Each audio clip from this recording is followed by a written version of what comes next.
ଆମେ ଯେ ଏଇ ଯୋଉ ଖୋଲା ପବନରେ ଶାନ୍ତିରେ ନିଶ୍ୱାସ ନେଉଛେ, ଏହା ହେଉଛି ଆମ ସ୍ୱାଧୀନତା ସଂଗ୍ରାମୀର ଯେଉଁ ସବୁ ବଡ଼ ବଡ଼ ସଂଗ୍ରାମୀ ମାନେ ବଳିଦାନ ଦେଇଥିଲେ, ସେମାନଙ୍କ ପାଇଁ ହିଁ ଆମ ଏଇ ଭାରତ ସ୍ୱାଧୀନତା ହେଇଛି।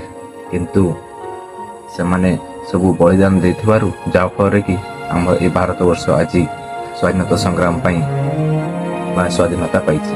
ସ୍ୱାଧୀନତା ହେଉଛି ଏକ ଉତ୍ସବ ନୁହଁ, ଏହା ହେଉଛି ଆମ ଦେଶର ବଡ଼ ଦାୟିତ୍ୱ। ଆସନ୍ତୁ ଆଜି ଆମେ ଶପଥ ନେବା, ଆମର ଏଇ ଯେଉଁ ସଂସ୍କୃତି ଆଉ ଭାଷା ଆଉ ଆମର ଯେତିକ ସବୁ ସାଂସ୍କୃତିକ କାର୍ଯ୍ୟକ୍ରମ ଅଛି, ସବୁଗୁଡ଼ାକୁ ଏଇ ଆମ ସ୍ୱାଧୀନତା ଦିବସରେ ଉତ୍ସବ ରୂପେ ପାଳନ କରିବା। ଜୟ ହିନ୍ଦ।